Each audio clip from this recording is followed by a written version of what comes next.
Buenas noches. ¿Cómo están? ¿Todo bien? Todo bien, todo bien. Siempre morados. Siempre manudos.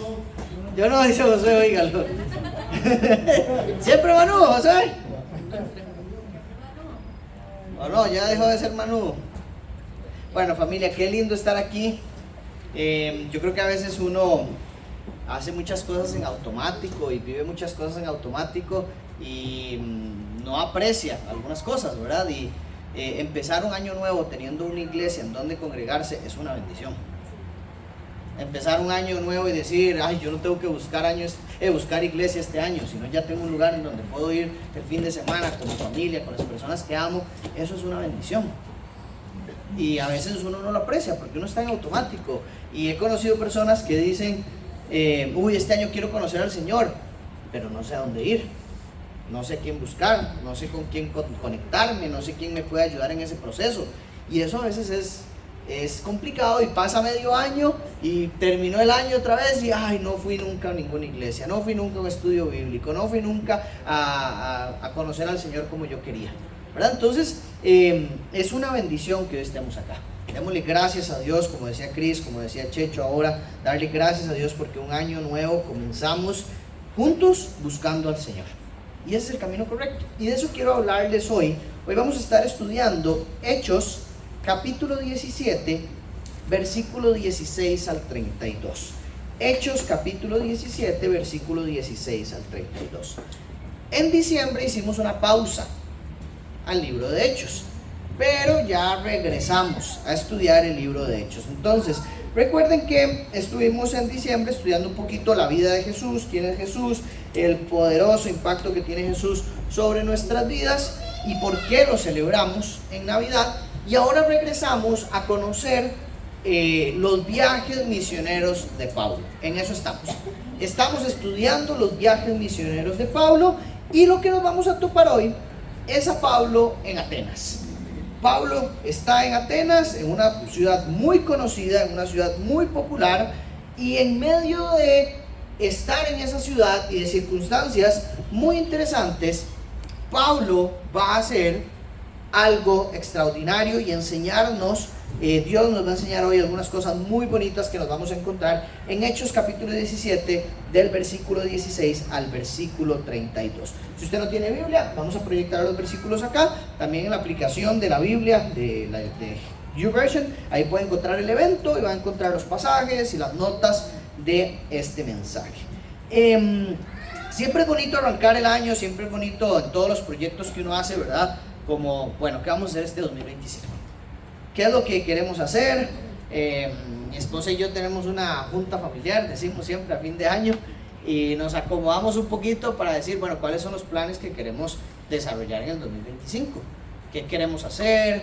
Queremos para nuestra vida, para nuestra salud, para nuestras finanzas, en nuestros trabajos, en cuanto a proyectos personales de cada uno, qué remodelaciones en la casa, ¿verdad? Entonces uno empieza a pensar un montón de planes, un montón de ideas, y hacia esos planes y esas ideas uno va dirigiendo los esfuerzos día con día durante el nuevo año.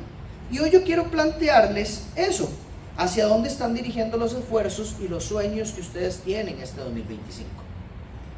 No se vale arrancar el año en automático. Hay que hacer una pausa para decir, bueno, hagamos algo diferente o sigamos construyendo algo que hemos venido construyendo. ¿Hacia qué me voy a esforzar este 2025? ¿Hacia dónde quiero caminar este 2025? ¿Qué va a ser lo prioritario en mi vida en este 2025?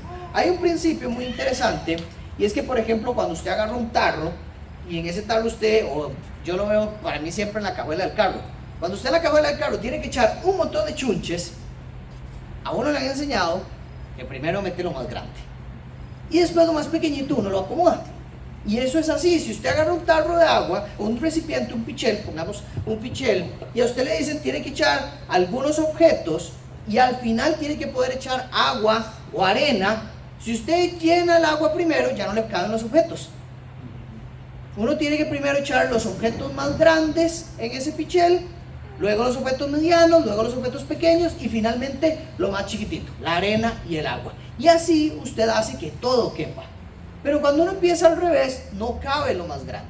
Y a veces en la vida nosotros caminamos así, sin establecer cuáles son las piedras grandes que queremos en nuestra vida, sin establecer en nuestro pichel de vida cuáles son los elementos grandes que hay que llevar siempre en el equipaje, cuáles son los elementos prioritarios que nosotros queremos meter en nuestra planificación del 2025.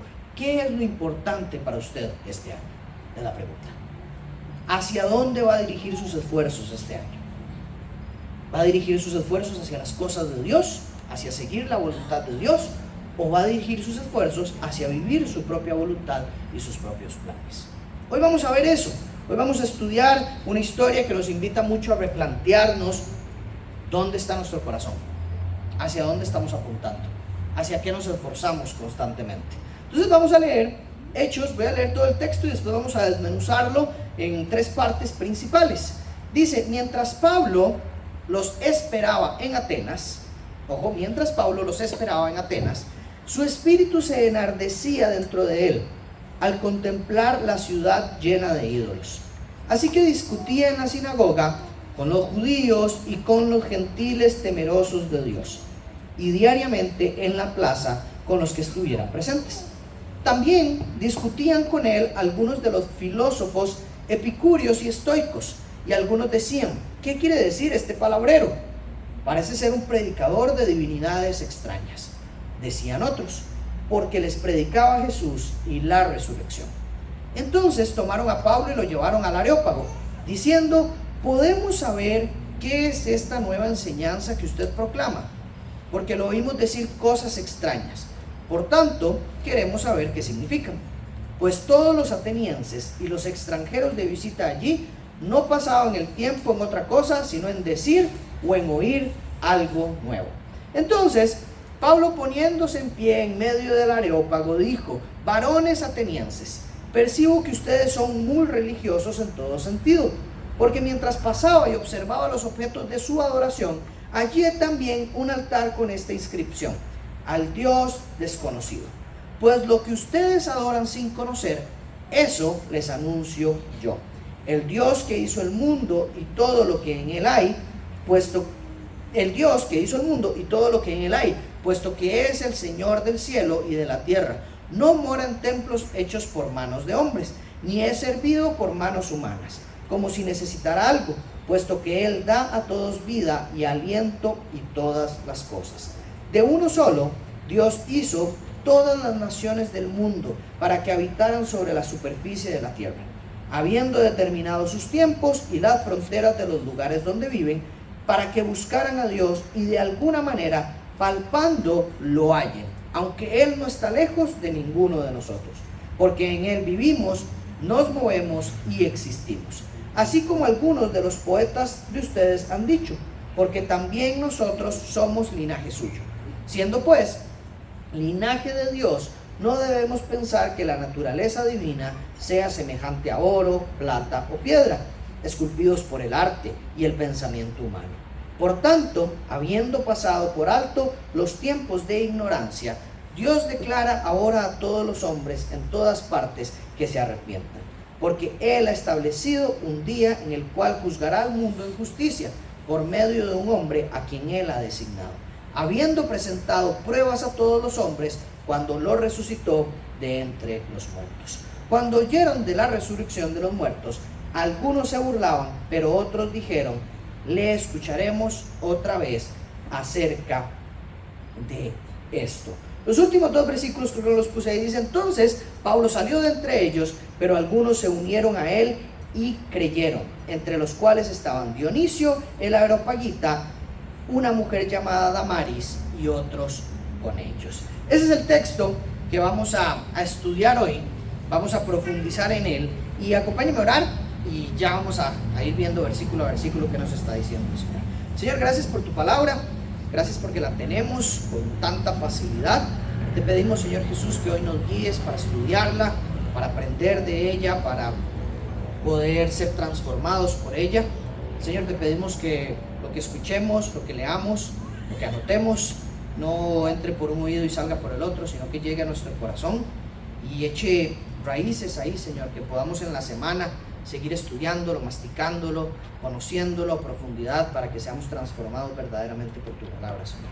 Señor Jesús, te pedimos que hables a nuestros corazones y que nuestros corazones estén dispuestos a escuchar tu palabra y a transformar nuestra vida. En el nombre de Cristo Jesús, amén. Vamos a ir estudiando la primera parte y es versículo 22 al 28 y nos vamos a encontrar, del 16 al 21 en esta primera parte, y dice el texto que Pablo estaba en Atenas.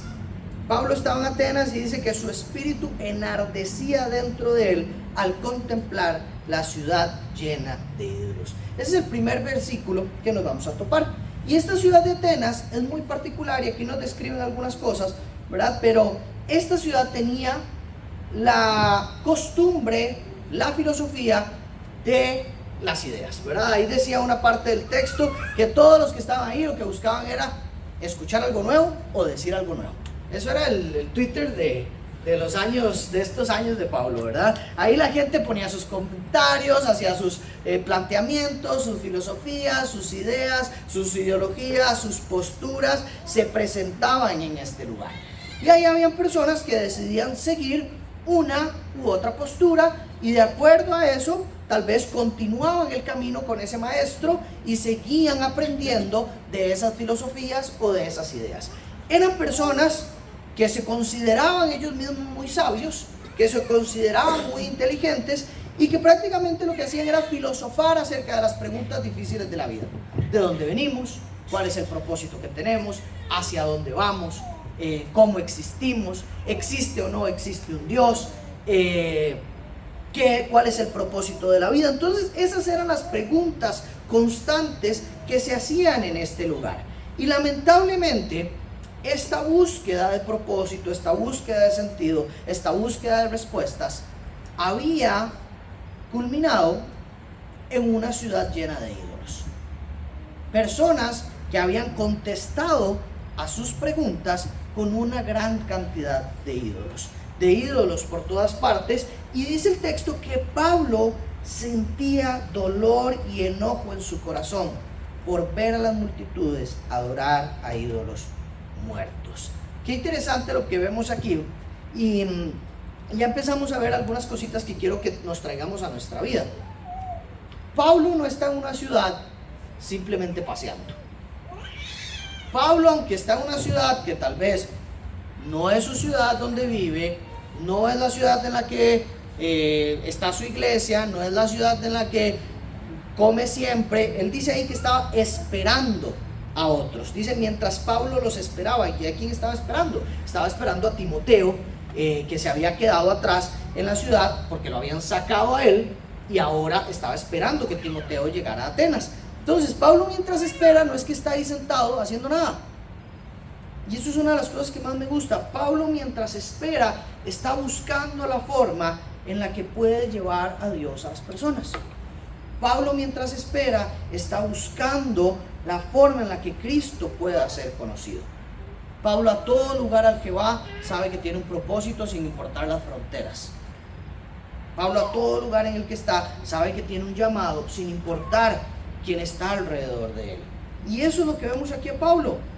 Pablo sentía dolor y enojo en su corazón por ver a las multitudes adorar ídolos muertos. Y entonces, como sentía esto, predicaba en la sinagoga a los judíos, predicaba en la sinagoga a los gentiles que eran temerosos de Dios, pero también dice que Pablo predicaba en las plazas a personas que nunca habían escuchado de Dios.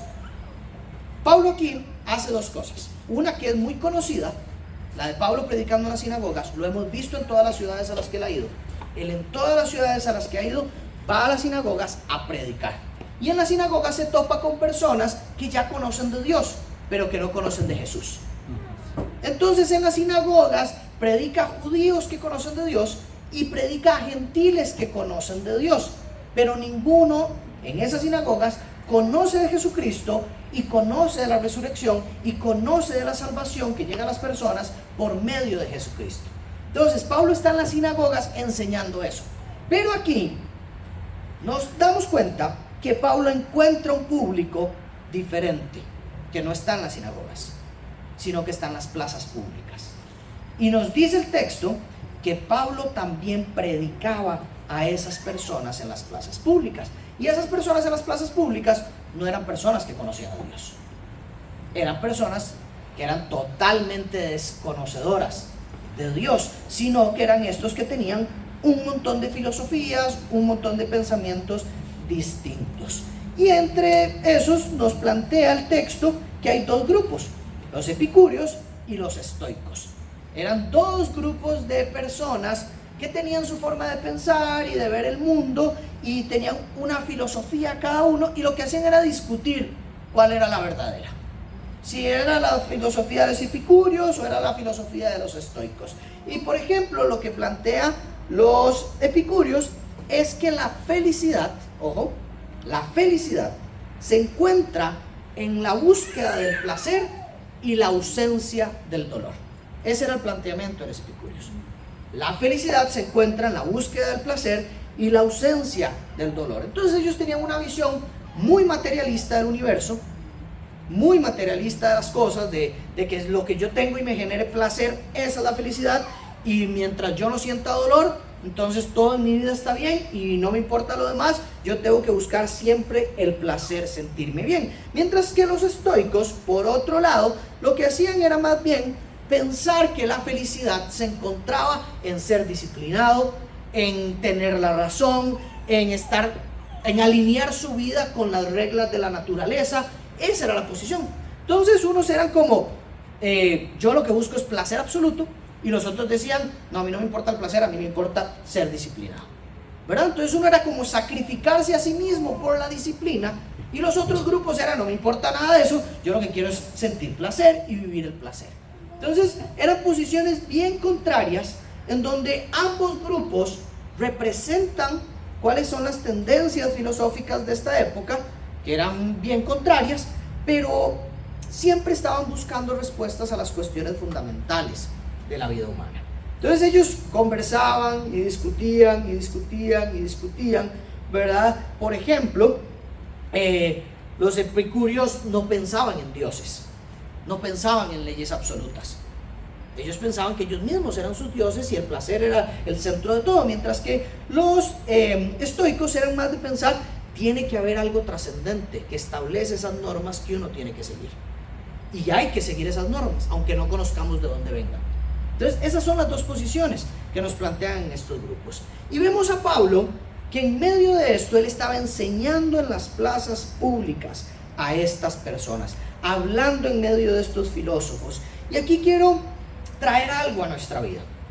Y aquí hay varios puntos que podemos aplicar. El primero de ellos es que a veces uno arranca un año nuevo o arranca un proyecto nuevo y uno dice, ¿para qué estoy aquí yo en la tierra? ¿Cuál es el propósito que Dios tiene para mí aquí en la tierra? ¿Por qué yo estoy acá? ¿Por qué yo me despierto todos los días? ¿Por qué el Señor me permite levantarme? ¿Por qué el Señor me permite los dones que tengo? ¿Por qué el Señor me ha dado talentos? ¿Por qué? ¿Cuál es el sentido de esta vida? Y aquí podemos encontrar algo que para mí ayuda mucho a que uno encuentre el sentido de la vida. Y es que a Pablo le dolió y le enojó ver a las multitudes adorar a ídolos muertos. Este dolor que hay en el corazón de Pablo va alineado con el propósito que Dios tiene para él. ¿Por qué quiero decir esto?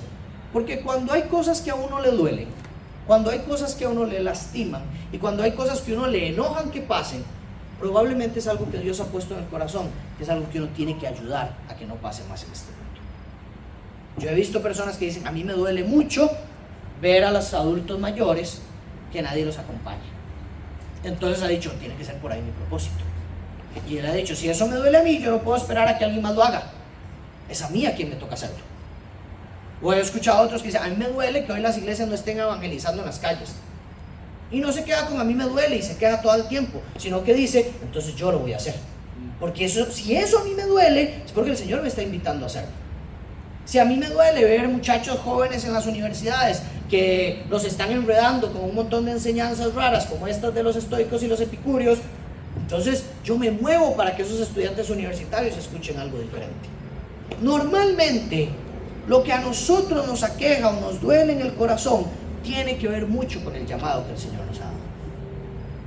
Entonces, este es un buen indicador para preguntarnos a nosotros: ¿qué me duele?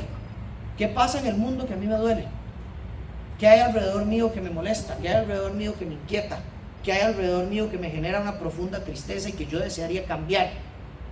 Por ahí puede estar el propósito que Dios tiene para usted. Y vemos que a Pablo le pasa, le molesta que la gente adore otra cosa que no sea Dios. Y le molesta esto de que es fariseo. Porque por algo perseguía a los cristianos, porque les molestaba que adoraran a los cristianos. Era lo que ardía en su corazón, que la adoración no fuera dirigida al lugar correcto. Conoció a Cristo y dijo: no, yo era el que estaba equivocado, la adoración tiene que ir a Cristo. Y ahora quiero que todo el mundo adore a Cristo. Y ese es su propósito de vida. Entonces, preguntémonos: ¿qué es eso que hay en mi corazón que el Señor ha movido, ha puesto y que tal vez yo lo tengo ahí olvidado? Yo lo he dejado pasar.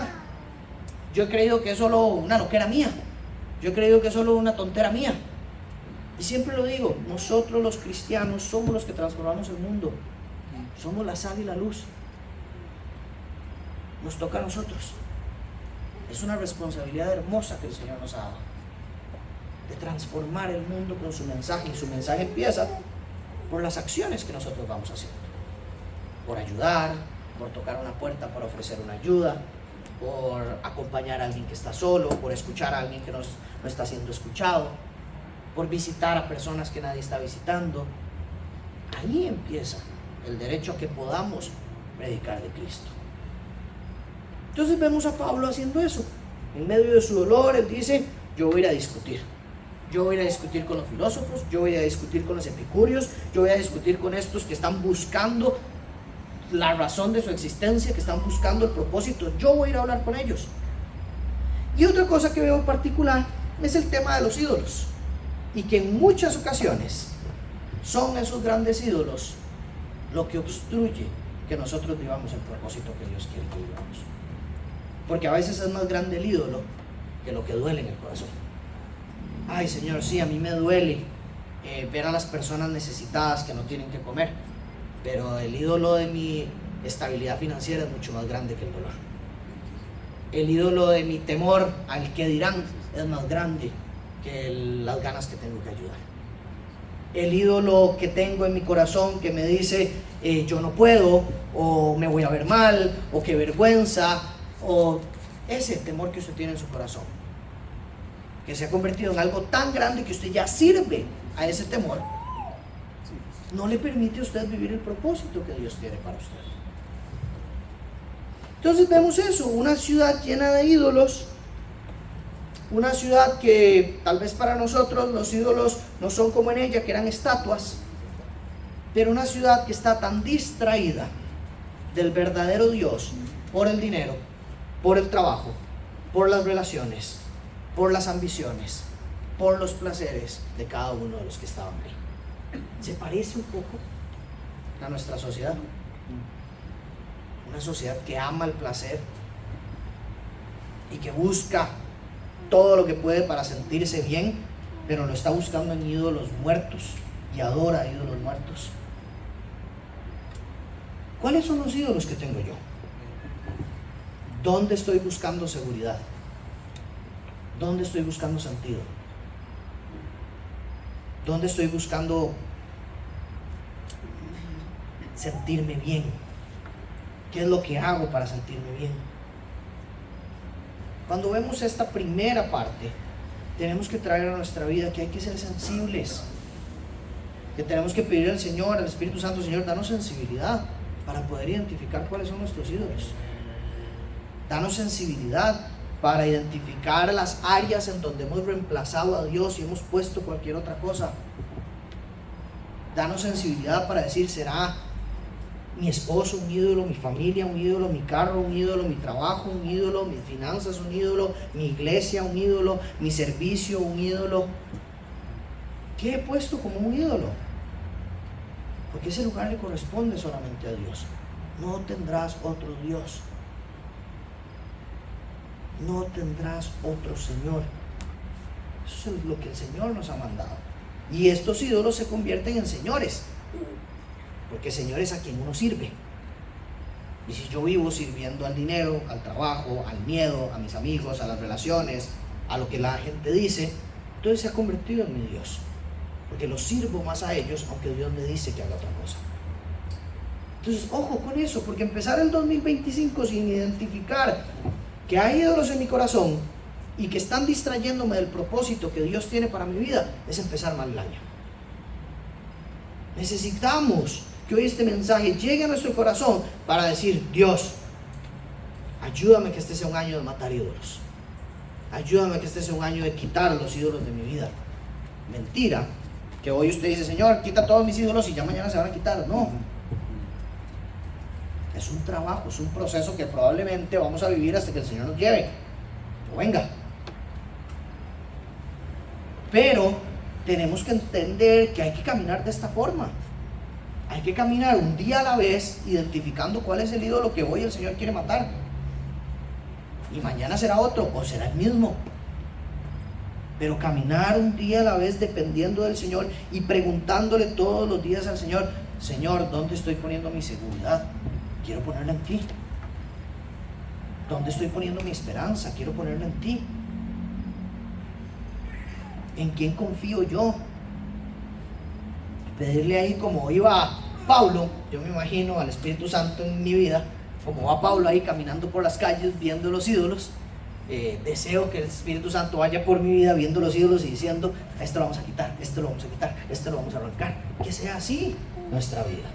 Que el Espíritu Santo vaya gobernando distintas áreas de nuestro corazón en donde Él no está gobernando, porque tenemos algunos ídolos. Entonces, primeros puntos que vemos por acá, muy importantes, es: ojo con lo que el Señor lo ha llamado a hacer. No lo tenga ahí en el olvido. Si el Señor ha puesto cosas en su corazón que duelen, póngales atención, porque puede ser el propósito que Él tenga para usted. Y segundo, trabaje en identificar los ídolos que hay en su vida para que no obstruyan el propósito que Dios tiene para usted, para que usted pueda vivir una vida plena siguiendo lo que Dios quiere que usted siga, caminando de acuerdo a los pasos que Dios quiere que usted camine, y matando diariamente los ídolos que nos roban la paz, que nos quitan el sentido y que nos alejan de una relación cercana con Dios. El texto continúa, y después de que Pablo dice que está discutiendo por ahí, aparece el versículo 22 y dice: Pablo, poniéndose en pie en medio del Areópago, dijo: varones atenienses, percibo que ustedes son muy religiosos en todo sentido, porque mientras pasaba y observaba objetos de su adoración, hallé también un altar con esta inscripción: al Dios desconocido. Pues lo que ustedes adoran sin conocer, eso les anuncio yo. Me encanta esta parte de este pasaje. Es una historia que a mí siempre me impacta, y que cuando yo doy algún curso de predicación siempre digo: este es uno de mis textos favoritos, porque veo una capacidad que tiene Pablo para conectar con las personas que lo están escuchando y decir: yo sé por dónde les voy a dar. Y conecta con dos situaciones. La primera dice: son muy religiosos, veo que ustedes son muy religiosos, hablemos de ese tema que les gusta hablar, hablemos de eso, hablemos de religión, ¿a ustedes les gusta? Bueno, yo me meto en ese campo. Y después dice: además veo que tienen un altar que dice el Dios no conocido. Bueno, hablemos de ese altar no conocido. Entonces ahí yo me imagino estar sentado escuchando a Pablo, y que Pablo dice: ustedes hablan de religión, vengo a hablar de religión y yo quiero escuchar. Pero además me dice: veo que tiene un altar al Dios no conocido, yo vengo a ese altar y ya tiene toda mi atención. Todo lo que vaya a decir Pablo, yo digo: yo quiero escucharlo, porque yo tengo muchas dudas de esa estatua que dice al Dios no conocido. Toda mi vida he querido saber de qué se trata ese Dios no conocido, y aquí viene alguien a hablarme de ese Dios no conocido. Quiero escuchar lo que tiene que decir Pablo, y eso me fascina. Pablo tiene una capacidad de conectar con las personas que están ahí, con algo que les interesa, con algo que es relevante para sus vidas, y a partir de eso pone a Cristo en el lugar que las personas necesitan. Y entonces continúa el texto diciendo: vengo a presentarles al Dios no conocido. Este Dios es el que hizo el mundo y todo lo que en él hay, puesto que es el Señor del cielo y de la tierra. No mora en templos hechos por manos de hombres. No es servido por manos humanas, como si necesitara de algo, puesto que Él da a todos vida y aliento y todas las cosas. De uno solo, Dios hizo todas las naciones del mundo para que habitaran sobre toda la superficie de la tierra, habiendo determinado sus tiempos y las fronteras de los lugares donde viven, para que buscaran a Dios y de alguna manera, palpando, lo hallen, aunque Él no está lejos de ninguno de nosotros, porque en Él vivimos, nos movemos y existimos, así como algunos de los poetas de ustedes han dicho, porque también nosotros somos linaje suyo. Siendo pues linaje de Dios, no debemos pensar que la naturaleza divina sea semejante a oro, plata o piedra, esculpidos por el arte y el pensamiento humano. Por tanto, habiendo pasado por alto los tiempos de ignorancia, Dios declara ahora a todos los hombres en todas partes que se arrepientan, porque Él ha establecido un día en el cual juzgará al mundo en justicia, por medio de un hombre a quien Él ha designado, habiendo presentado pruebas a todos los hombres cuando lo resucitó de entre los muertos. Cuando oyeron de la resurrección de los muertos, algunos se burlaban, pero otros dijeron, lo escucharemos otra vez acerca de esto. Pablo entonces agarra esta estatua del Dios no conocido y dice, vengo a presentárselas, y describe quién es el Dios que él conoce. Al altar del Dios desconocido, que reflejaba, ¿verdad?, este reconocimiento de los atenienses de un Dios que no conocemos, que tiene cosas que nosotros no conocemos, que tal vez es trascendente, que no podemos identificar, que como representa un poco más esa búsqueda de lo divino de estos atenienses, pero también representa esa ignorancia del Dios al que Pablo viene a presentar. Y entonces Pablo divide su enseñanza de Dios en tres cosas: en quién es Dios, en qué hizo Dios y cuál es su plan ahora para los hombres. ¿Quién es Dios? ¿Qué hizo Dios? ¿Y cuál es su plan ahora para los hombres? Lo primero que dice es quién es, y lo describe con 4 características principales. Es creador de absolutamente todo. Él dice, este Dios es creador de todo. Este Dios es Señor del cielo y de la tierra. Este Dios no vive en templos, y este Dios no necesita a las personas. Las personas no sirven a Él como si Él necesitara a las personas. Es muy interesante estas 4 características que toca Pablo acerca de Dios, y cómo las toca, porque las toca enfocados en ¿qué? En que los ídolos que ellos siguen no cumplen con estas características, y que más bien cada característica mata a los dioses que ellos tenían. ¿Por qué? Porque creador de todo significa que Él es Dios creador del cielo que a veces adoran, de la tierra que ellos adoran, de las cosas que ellos ven que ellos adoran. El Dios que Pablo sirve es creador también de esas cosas, o sea, está por encima de esos ídolos que ellos tienen. Lo segundo que vemos, dice, es Señor del cielo y Señor de la tierra, o sea, es dueño de todo. Si había un Dios de la lluvia, si había un Dios del amor, si había un Dios del placer, el Señor es Señor de esas cosas. Él está por encima de esas cosas. Lo otro que dice es no mora en templos, y esto es muy particular. ¿Por qué? Porque había el templo a Atenea, había el templo a Júpiter, había el templo a todos los dioses que ellos tenían. Cada uno de ellos tenía un templo, y ellos iban a los templos a adorar a los dioses. Si usted ha visto la película de Hércules, o algún momento ha visto algo de Hércules, se puede dar una imagen de eso, de los templos atenienses, donde ellos llegaban a rendir culto, a adorar a estos dioses atenienses, y que en su pensamiento estaban allí en forma de una estatua, y había que hacer un sacrificio a esa estatua o a esa figura. Aquí el Señor, Pablo está diciendo, este Dios no está metido en esos templos. Es mucho más grande que esos templos. Es mucho más grande que los dioses que ustedes adoran, que está metido en esos templos. Y lo otro muy relevante es que dice, las personas no le sirven como si Él los necesitara, que esto es totalmente contrario a la forma en la que ellos entendían a los dioses. Ellos entendían que ellos estaban al servicio de sus dioses griegos, y que si no hacían lo que su dios griego los mandaba a hacer, iban a ser castigados. Zeus les iba a mandar un trueno, un rayo que los iba a aniquilar, y esa es la historia. Ellos vivían con un temor constante en cuanto a la relación con los dioses griegos y le servían a estos dioses griegos.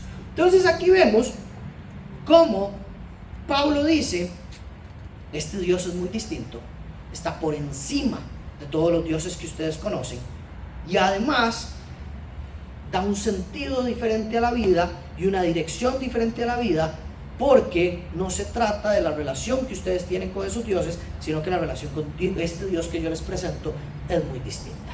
Entonces ahí les dice quién es este Dios, y después les dice qué ha hecho este Dios, y les muestra tres cosas que no ha podido hacer ningún otro Dios, y es una, da vida y aliento. Dios da vida y aliento. Después dice, Dios hizo a todas las naciones. Todas las naciones que ustedes conocen, sus fronteras y sus tiempos los determinó Dios. Este Dios está por encima de cualquier otra de sus creencias, porque Él es el que estableció todas las cosas.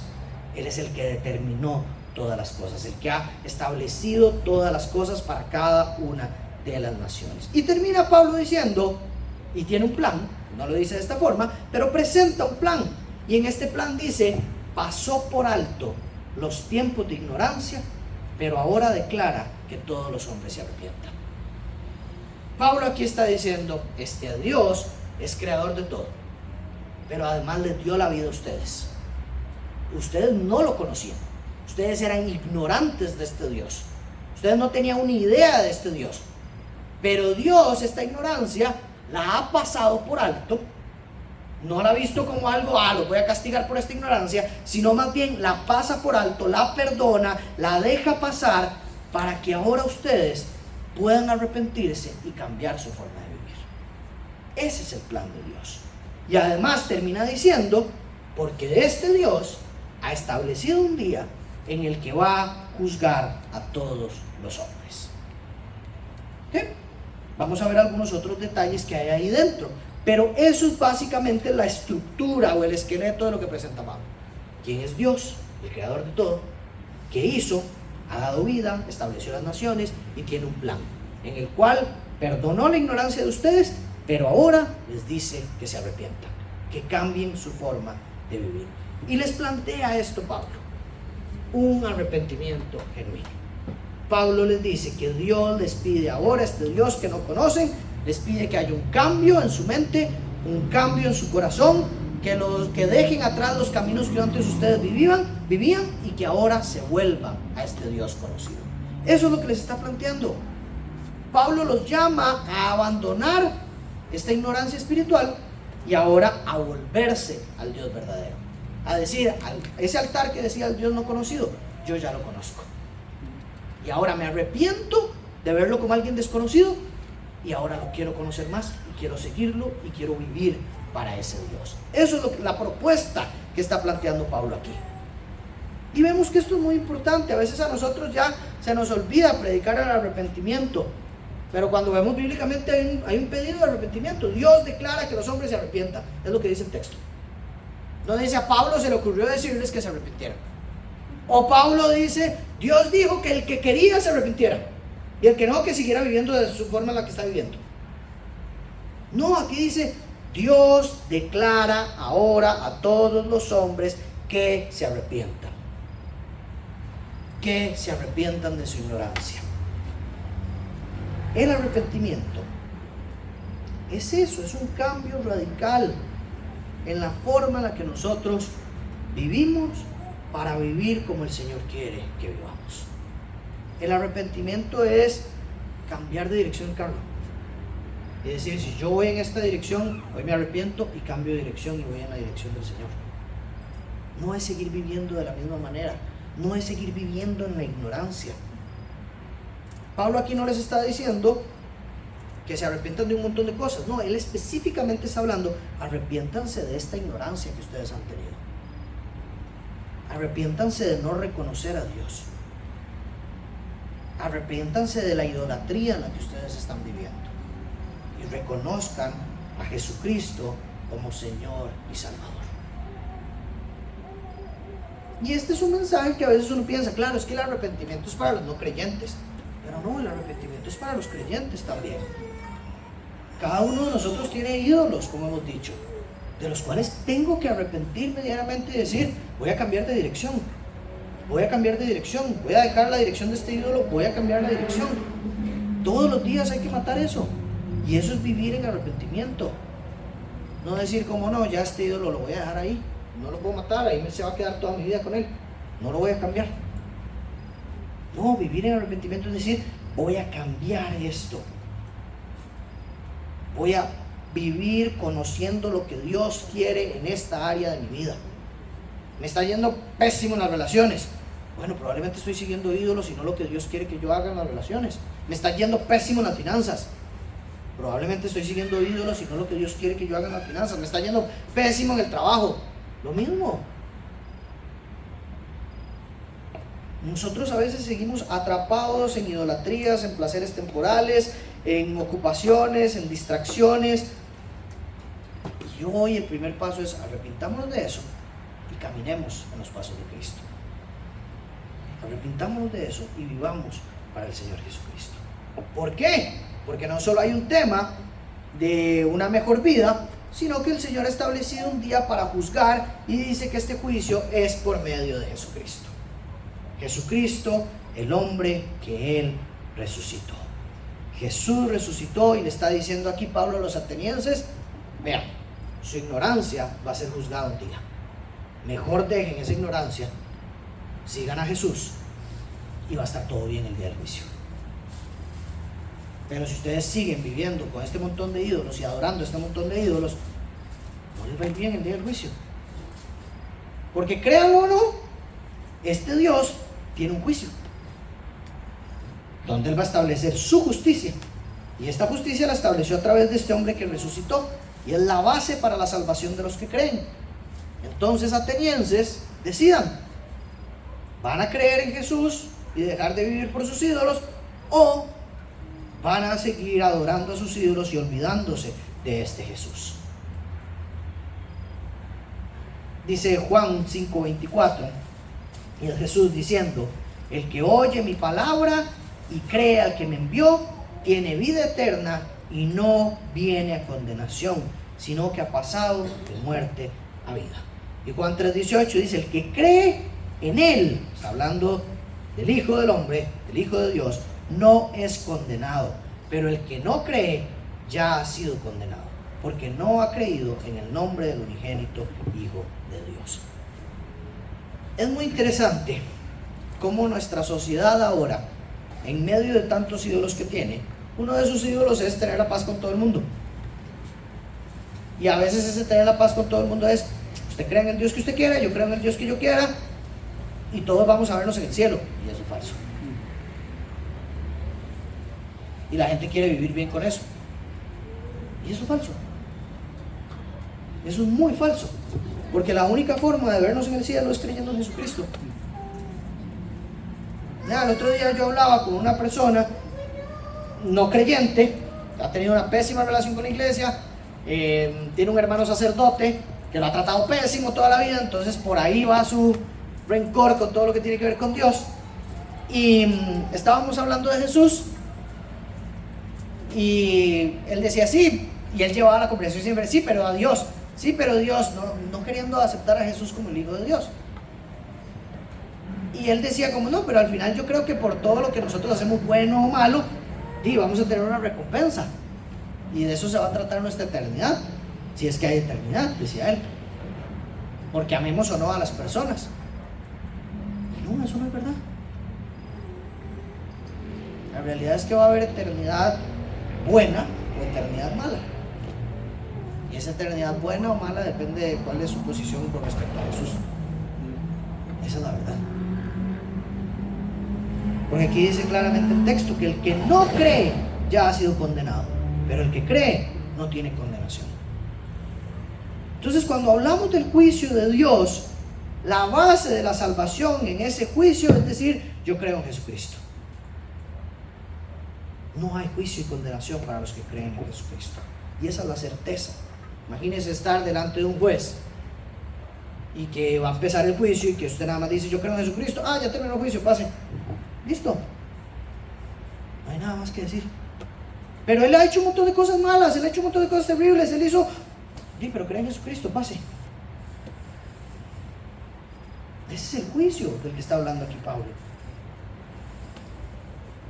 Y aquí Pablo le está enseñando a estos atenienses que el montón de ídolos que ellos tienen, que el montón de placeres a los que ellos siguen, es una religiosidad enorme, pero no es una religiosidad funcional, porque no les trae salvación. Vivir siguiendo a tantos ídolos, ofreciendo sacrificios a tantos dioses, porque a veces uno le suena como, los dioses, no, pero es una vida complicada para ellos. No era, si el pueblo judío vivía con un montón de sacrificios a Dios, estos vivían con un montón de sacrificios a un montón de dioses, y un montón de cosas que hacer para un montón de dioses, para pensar que de esa forma estaban obteniendo la salvación. Entonces lo que vemos acá es que Pablo le está diciendo, nada de eso funciona. Ese juicio del que todos hablan, del que a veces se escucha, del propósito de vida, de la eternidad, de cómo trascender, de cómo pasar a un estado diferente, como quieran decirle los filósofos de la época, ninguna de sus cosas, de su religión, funciona. Lo único que salva es Jesucristo. Ese es el plan de Dios. Y esto tiene que traer una verdad a nuestras vidas. Y es que Dios no quiere que nosotros más allá de que nosotros matemos a nuestros ídolos, más allá de que vivamos con el propósito que Dios quiere que vivamos, también el Señor quiere que tengamos una relación funcional con Él. No una relación de ritos y sacrificios y donde tenemos un montón de ídolos a Cristo, pero en realidad lo que tenemos es un altar al Dios no conocido. Porque vivimos como si no lo conociéramos. Y lo buscamos en momentos de necesidad, lo buscamos en momentos donde hay que hacer rituales tradicionales a los que estamos acostumbrados, a que en Navidad es un ritual tradicional, entonces ahí lo buscamos con una oración, que lo buscamos en un cumpleaños porque hay que orar por el cumpleañero, que lo buscamos en Semana Santa porque se presta para eso, pero que realmente es un Dios desconocido en el día a día del resto del año. Y que a veces parece que nosotros que conocemos a este Dios, que conocemos a Jesucristo, parece que vivimos como estos atenienses, viéndolo como un Dios al que me topo en el templo el sábado, como si aquí estuviera Dios y no estuviera en todas partes, como dice Pablo, en Él existimos y vivimos muy distantes de Dios. No vivimos entendiendo que Dios quiere nuestra vida totalmente, y no ratitos de la semana. No vivimos nuestra vida animándonos a unos a otros a conocer a Dios de manera más personal, animándonos a unos a otros a, no se trata solo de venir aquí el sábado, se trata de conocer a Cristo, se trata de tener una relación con Jesús, se trata de caminar con Jesús.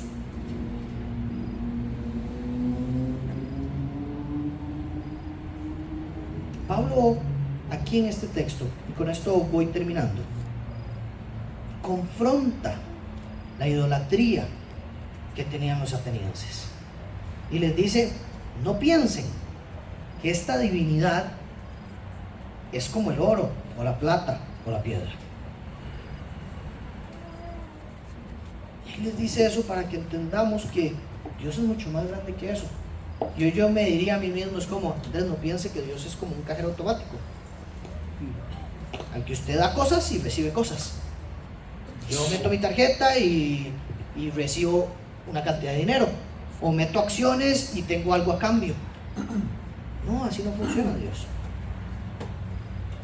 Yo le doy mi vida entera porque en Él encuentro salvación y rescate para quien soy yo, y lo que pase en mi vida y lo que Él haga con mi vida, gloria a Dios por eso. Pero no es doy mi vida para tener el carro que quiero a fin de año, le doy mi vida para tener la casa que quiero este año, le doy mi vida para que repare mi matrimonio, le doy mi vida para que mis hijos crezcan bien, le doy mi vida para tener amigos. No se trata de eso. Le doy mi vida porque quiero ser rescatado por Él y mi vida lo necesita Él. Y lo que haga con mi vida, gloria a Dios. Y lo que pase en las circunstancias de esta vida terrenal, gloria a Dios. Y yo le pondré, y me pondré las pilas para vivir como Cristo quiere que viva en todas las áreas de mi vida. Y algunas se van a ir resolviendo favorablemente. Pero puede que al final no llegue el cargo. Puede que al final no me sane la enfermedad. Puede que al final no cambie mi matrimonio. Eso no significa que Dios me ha dejado de amar o salvar o rescatar.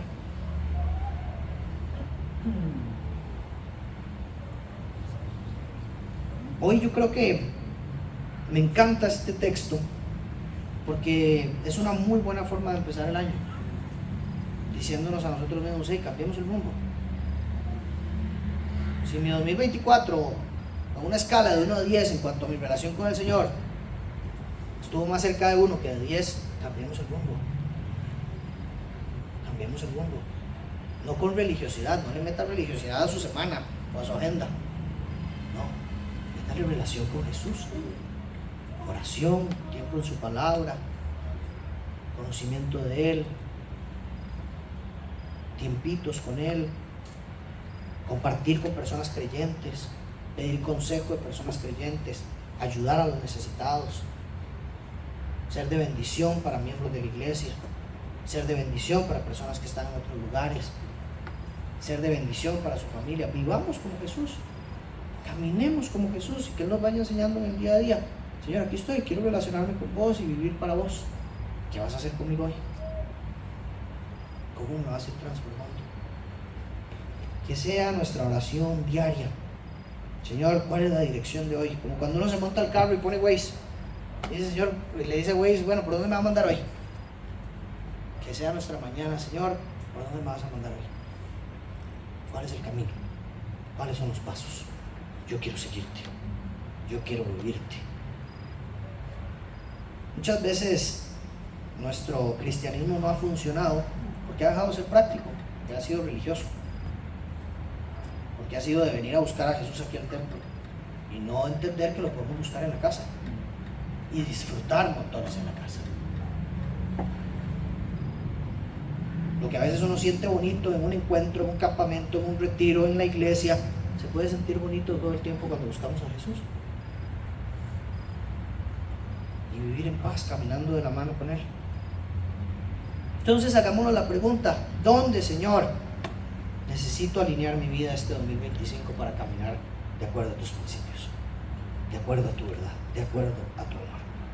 El texto termina diciendo: entonces Pablo salió de entre ellos, pero algunos se unieron a él y creyeron, entre los cuales estaban Dionisio y una mujer llamada Damaris. Y vemos ahí que en medio de este montón de gente que había, el texto nos habla de dos que creyeron, dos que cambiaron su vida, dos que decidieron transformar. Yo sé que este mensaje, aquí donde nosotros estamos, a veces tal vez ninguno transforme su vida, a veces tal vez uno, pero esforcémonos por ser ese uno. Y eso le toca a cada uno de ustedes, cada uno de nosotros. ¿Voy a ser como Damaris y Dionisio? ¿O voy a ser como los otros que se burlaron de este mensaje y dijeron: ahí viene ese palabrero a decir cosas de la resurrección que nadie cree? Eso le toca a usted. Que este 2025 sea un año para matar ídolos, para vivir el llamado que Dios tiene para nosotros y para caminar cada día de la mano con Jesucristo. Oramos. Que de verdad también saquemos un ratito este tiempo. Ahorita Cris nos va a acompañar con la música, y que sea un tiempo también de reflexión, ¿verdad? De pensar en este año. Si usted todavía no ha hecho esa pausa, tomémonos estos 5 minutitos para orar, tomar una pausa y decir: bueno, Señor, este es mi 2025 y te lo presento hoy. Reconozco, Señor, que tal vez este 2025 me he enfocado solo en cosas materiales, solo en cosas temporales, solo en cosas que puedo ver, y me he olvidado de lo que tú puedes ofrecer. Señor, ayúdanos a que este año sea de conocerte más profundamente. Ayúdame, Señor, a abandonar mis ídolos, a abandonar, no a tenerlos ahí y sacarlos de vez en cuando. Señor, quiero abandonar mis ídolos. Quiero abandonar los ídolos que tengo en mi familia, en mi casa, en mis finanzas, en mi iglesia, en mi servicio, en mi corazón, en todos mis pensamientos, todos esos ídolos, Señor, que usted sabe muy bien cuáles son, Señor. Quiero abandonarlos. Y sé que va a doler, porque los amo mucho probablemente. Y sé que va a doler quitarlos. Pero yo quiero vivir para ti, Señor. Yo quiero vivir para Jesucristo. Yo quiero vivir para tu propósito. Yo quiero vivir pleno. Yo quiero conocerte. Yo quiero dejar de tener ese altar en mi corazón del Dios no conocido.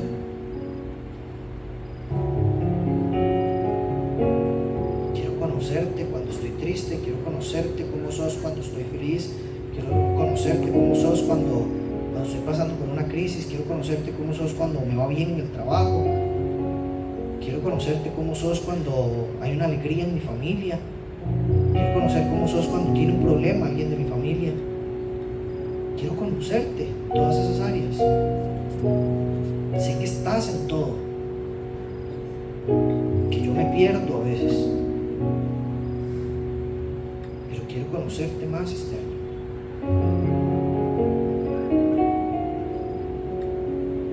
Quiero pedirte, Señor, que transformes mi corazón, que me hagas vivir de acuerdo a tu palabra, que este texto que hoy estudio, Señor, de verdad quede grabado en este corazón terco. Yo sé que Jesús es el Hijo de Dios. Yo sé que es mi Salvador. Yo reconozco que lo necesito todos los días de mi vida. Yo reconozco que me he alejado. Yo reconozco que me he distraído. Yo reconozco que has dejado de ser las piedras grandes que hay que poner en el frasco. Que he llenado ese frasco con agua y arena y ya no cabes. Y te pido perdón por eso, Jesús. Que me has amado tanto, me has bendecido tanto, me has cuidado tanto. Tu gracia ha hecho tantas cosas maravillosas en mi vida. Y aún así yo te he sacado de la ecuación. Te pido perdón por eso, Jesús. Y te pido que una vez más, como ese Padre amoroso, me recibas, me abraces.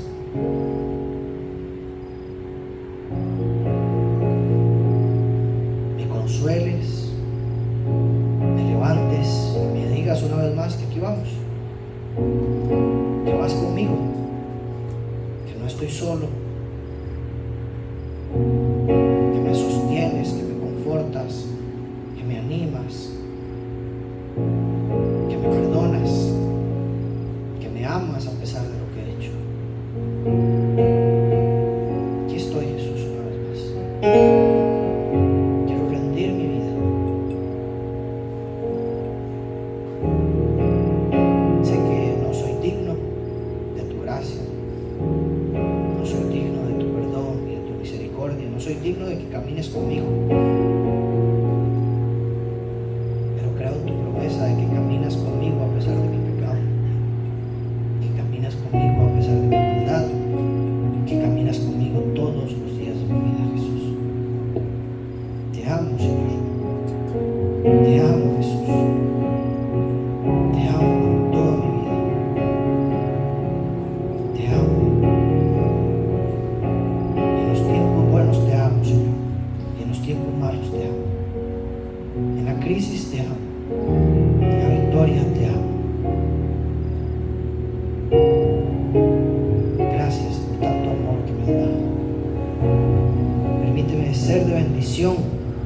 muchas personas este año. Permíteme ser luz en medio de la oscuridad y guíame por tu camino para vivir con tus propósitos. Gracias por este tiempo, Jesús. Gracias por tu hermosa palabra. Gracias por tu bondad. Descansamos en ti. Te adoramos. Llévanos con bien a nuestros hogares. Y sigue bendiciéndonos como siempre lo has hecho. En el nombre poderoso de Cristo.